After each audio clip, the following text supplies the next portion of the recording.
Денес РЕК Битола по кој знае кој пат работи со само еден блок.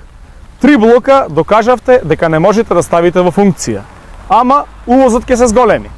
Директорот на РЕК Битола, наместо да се заканува, може барем да се обиде, иако многу тешко му оди досега, да обезбеди стабилно производство на електрична енергија. Основната негова обврска – стабилно производство на електрична енергија. За жал, сите овие години на владење на СДС е само мислена именка. Дегутантно е веќе тоа што го правите. Реалноста покажува дека ја навредувате интелигенцијата и на најмалите. По кој знае кој пат ви препорачуваме. Концентрирајте се на работата, а не на политиканството во РЕК Битола. И обезбедете континуирана работа на барем 2 блока со максимален капацитет. Сега да се вратиме кај провизиите. Останува отворено прашањето. Дали на повидок е нов огромен одлив на државни пари со задолжителни провизии за енергетските кланови во државата?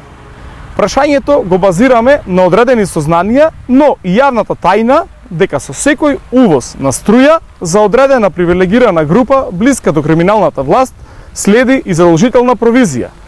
Колку увозот е поголем, поголема и провизијата, но само на увезената струја, а и не и на домашно произведената.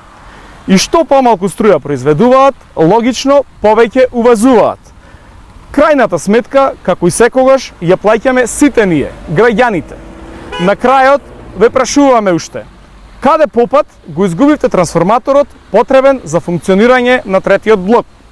Неспособни сте, со трајни последици по државата и сите нејзини граѓани. Одете си!